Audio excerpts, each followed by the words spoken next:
Airplane prices have skyrocketed, and that's no joke. The cost of general aviation airplanes have jumped tremendously over the past 2 years, and I don't see that slowing down. With the fleet of affordable airplanes shrinking and the cost of new airplanes continuing to rise, this is a trend that won't slow anytime soon. By the way, welcome back to My Time to Fly. On this channel, we attempt to discover the real world of general aviation. I'm Corey, a 20-year private pilot and the owner of a 1963 C model Mooney.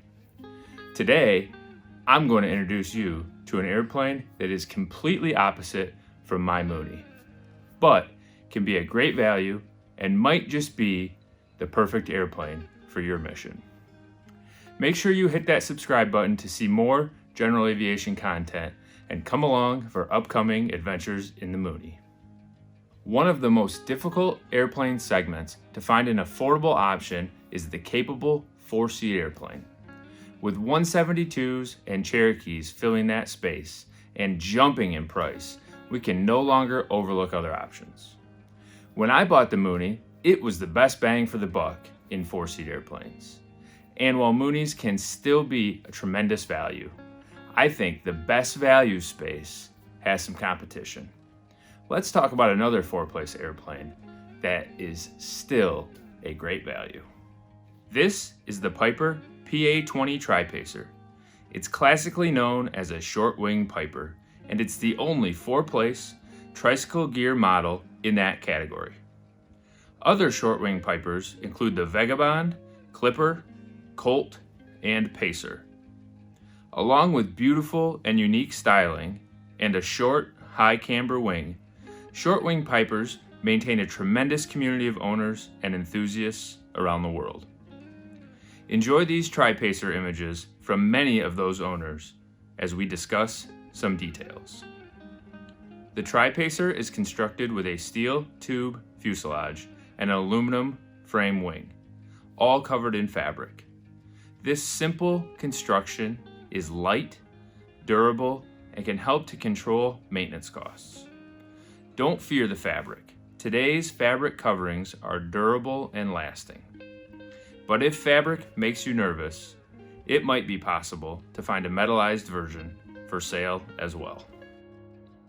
So the Tri-Pacer was introduced in 1951 and was produced through 1963. Production ended to make way for the Cherokee 140. I guess that move worked out pretty well for Piper. Anyway, early models were equipped with a 125 horse Lycoming 0290, which was very quickly replaced with the 135 horse version. These models are still considered to be a bit underpowered, especially if flying from higher elevations or attempting to utilize the third or fourth seats. In 1955, power was increased to 150 horse by way of a Lycoming 0320 with a 160 horse version available as well. This increase helped you to actually leverage the usable load of 900 pounds and increase the cruise speed to 116 knots. With a full fuel load of 36 gallons or 216 pounds, you're left with 680 pounds of people and gear to haul. That's as good or better than Cessna 172s of the vintage. Here are some features that make the Tri-Pacer desirable, capable, and downright cool. As you can see in these photos, the Tri-Pacer has a lot of ground clearance. This is great for operating from rough terrain. The rudder and ailerons are connected with bungees. This system compensates for yaw when banking the airplane and makes for easy, hands-off flying. There's 2 doors on the airplane, but uniquely, the second door is for the rear passengers. The flaps are mechanical. Like with many mechanical flaps, they can be deployed and retracted with great speed. The Tri-Pacer has 2 flap settings, half flaps and full flaps.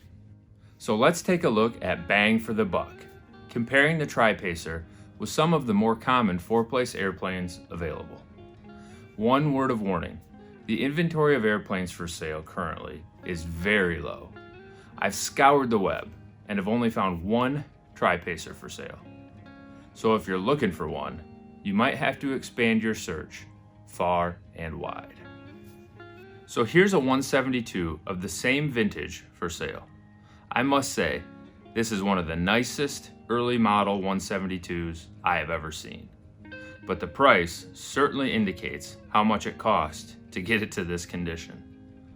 For a very nice VFR 172, equipped with a Continental 0300, 145 horse, you might pay as much as $100,000.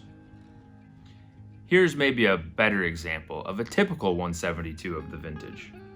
This 1956 172 with a low time Continental 0300 is still looking to take $60,000 to buy. 15 years ago, the same airplane would have been worth 25 grand or so. Now let's look at the one Tri-Pacer I could find for sale. It's got a mid-time top end, but a fresh bottom end on its 150 horse 0320, and appears to be in quite nice condition. It's been listed for a little while and is for sale for $40,000. That's 33% less than the average 172 example, and over $60,000 less than the fully refurbished version. Seems like a valuable proposition to me. Here's another example of a Tri-Pacer that was listed a couple years ago and was an even better value. It's a mid-time 160 horse Tri-Pacer that was for sale, again, only 2 years ago for $22,000. So as you can see, like most of the GA fleet, you can count on the Tri-Pacer continuing to grow in value. Now, I'm certainly not suggesting what the right airplane is for your needs. What I am hoping is that I've encouraged you to look beyond the ordinary. Most airplanes have proud owners who are happy to share anything you want to know about their pride and joy. Here, for example, are some comments from the Tri-Pacer owners that I've had the pleasure to converse with over the past couple of months. Thanks again for watching.